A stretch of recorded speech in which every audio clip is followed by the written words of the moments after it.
Chapter 7. George cooked a two-course meal that would have sickened the royal court of Spain, but won him his life aboard the ship. He also helped out with the crew as the ship made its way north.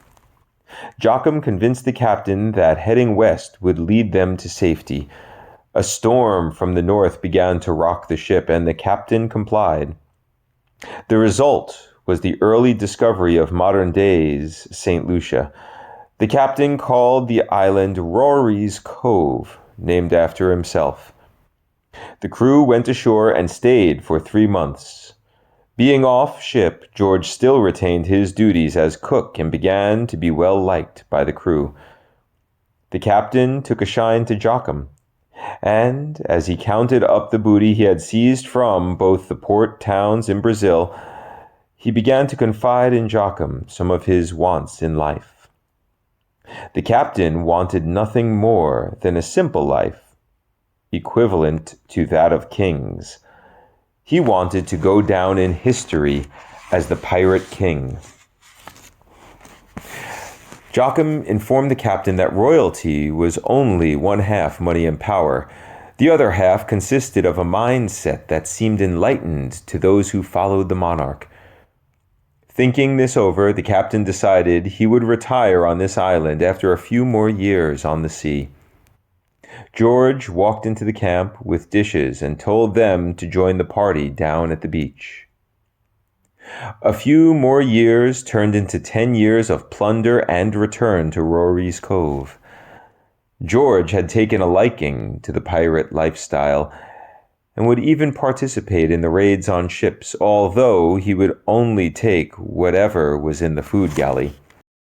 They were 9 years into it when a French ship was boarded. On board was a mirror taken by the captain.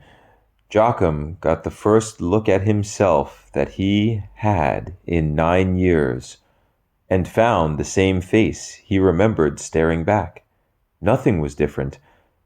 And when he pondered further, he noticed that George hadn't seemed to age either. He dismissed it and went about day to day, living like a prince.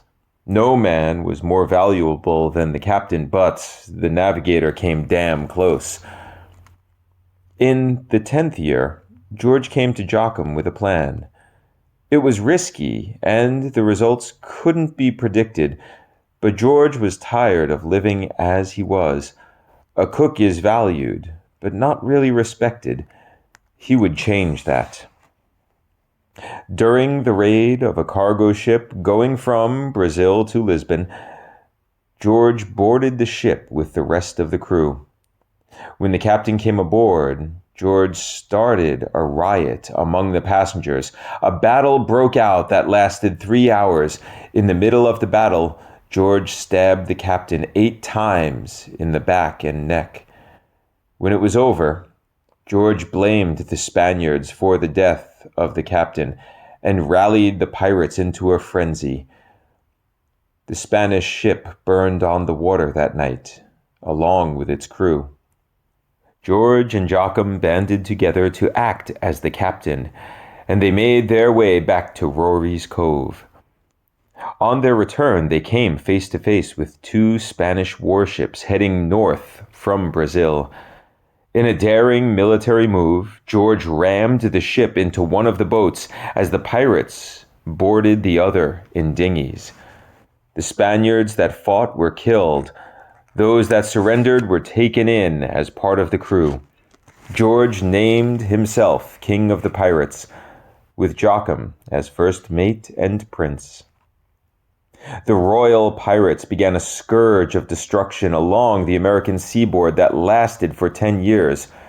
In that time, the duo had ransacked 20-plus port towns and sunk 5 ships. George played his character well and plundered like none other before him. Joachim, however, refused to take part in the raids. He stayed aboard the Spanish galleon and plotted the quickest route to Rory's Cove. While George was killing and raping and occasionally cooking for his crew, Joachim read and conversed with the intelligent captives. More than once, he had used his charms on a female prisoner to satisfy himself, never forcing himself upon the woman, but rather charming her into his arms. The crew began to understand why he called himself the Pirate Prince. 20 years had passed now, and still George and Joachim showed no signs of aging. The time had come to bid farewell to this life. They packed up their plunder and headed for Africa. The crew was dropped off there with a good portion of the fortune. The two men took what was left and sailed for North America to spend the turning of the century on colonial soil. When they reached Providence, they sold the galleon to the British government, which used studies of the design to defeat the Spanish Armada later in time.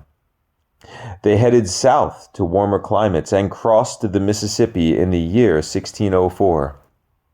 They spent the next 50 years traveling across the continent only to reach the Pacific. That's it. We traveled all this way to see another body of water. They moved south to the peninsula west of the California Gulf.